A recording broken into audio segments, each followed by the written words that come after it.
다음 7번 한번 볼게요. 7번은 정률 보조금과 정액 보조금 이렇게 나와 있어요. 자, 보조하는 방식이 정률로 보조할 수 있고요.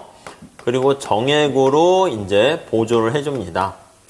네, 이렇게 했을 때 뭐가 어떻게 달라지니 한번 보도록 하겠습니다.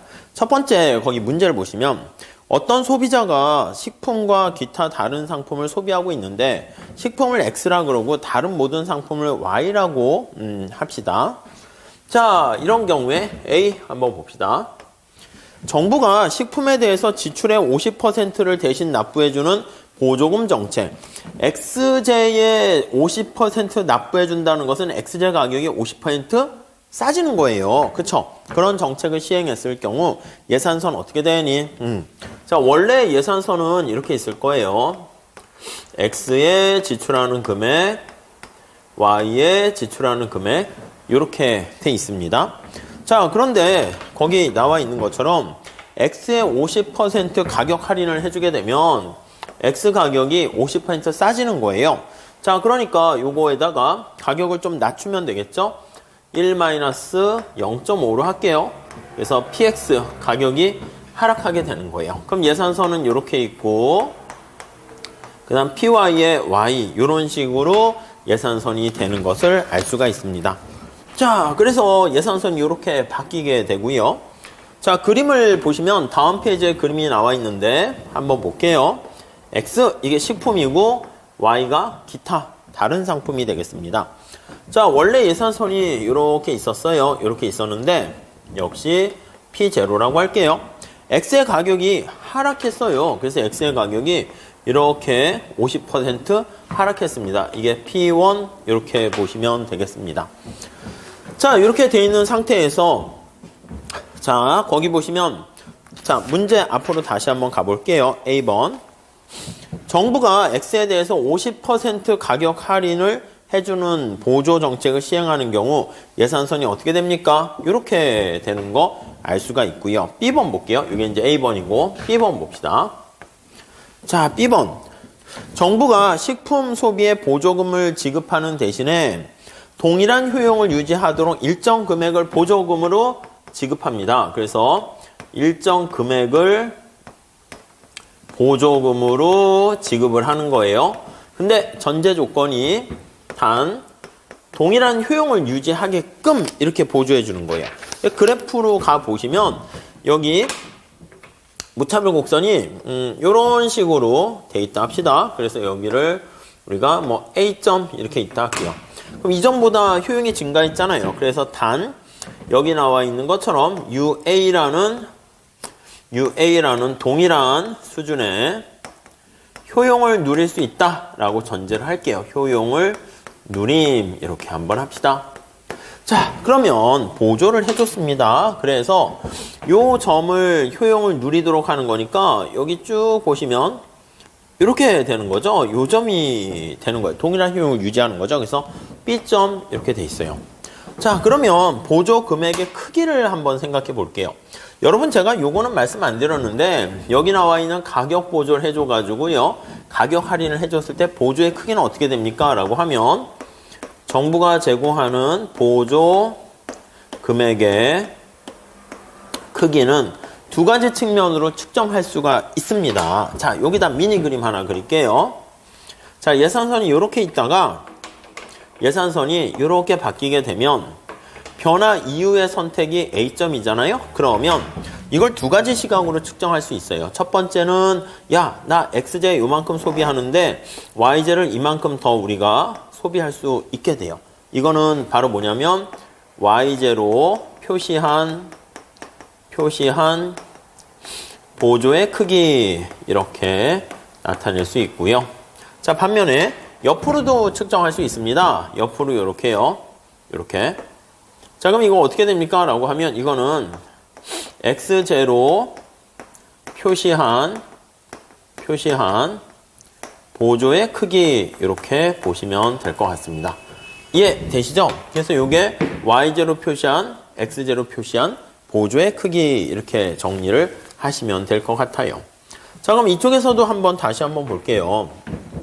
우리 책에서는요, 보조의 크기를 옆으로 측정했어요. 그래서 여기서부터 이만큼 정률 보조인 경우에는 이만큼이 보조의 크기, 빨간 색깔로 되어 있고요.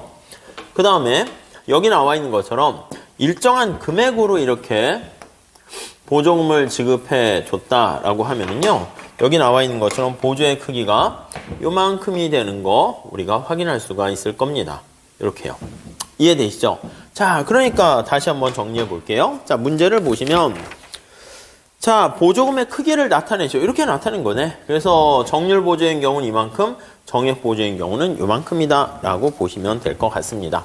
자, 그래서 보조의 크기를 계산해 보면 동일한 효용을 누리는데 필요한 보조금의 크기가 정액이 훨씬 더 적게 들어간다 라고 볼 수가 있겠죠. 그래서 여기 보시면 단 요만큼의 효용을 누리는데, 자, 앞에서 본 것처럼 정률 보조를 할 때 보조 시 필요 금액과 그리고 정액 보조를 해줄 때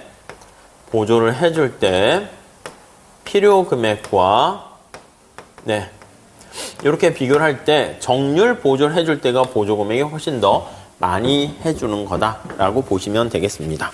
자, 그 다음에 C번 문제 좀 볼게요.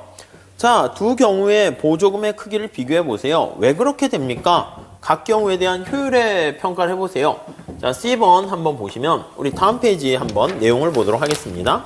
64페이지 거기 가보시면 앞에서 본 것처럼 정률로 해줄 때가 정액으로 할 때보다는 보조금의 크기가 훨씬 크다는 것을 알 수가 있습니다. 그래서 첫 번째 줄 볼게요.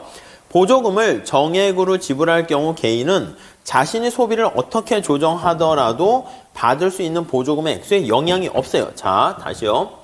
정액으로 보조를 해줍니다. 정액 보조 같은 경우에는 보조 시, 자, 여기 보시면 예산선의 형태를 살짝 볼게요. 자, 정액으로 보조를 해주게 되면 예산선이 이렇게 평행하게 이동을 해요. 그러니까 내가 어느 점을 선택하던 여기 나와 있는 것처럼 보조의 크기가 똑같다라는 것을 알 수가 있습니다. 자, 그런데 정률로 보조를 해준다고 합시다. 정률로 보조 시, 자, 그러면은 쭉 보시면 예산선이 이렇게 있는데 정률인 경우에는 예산선이 이런 식으로 변하는 거 알 수가 있어요. 그러니까 내가 만약에 보조를 했는데 지금 X제 가격을 할인해 준 거예요. X제 가격을 할인했습니다. 근데 내가 만약에 X제를 전혀 안 사.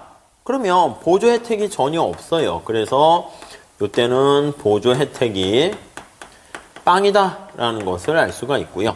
내가 여기 보시면 예산선 영역이 이렇게 되잖아요.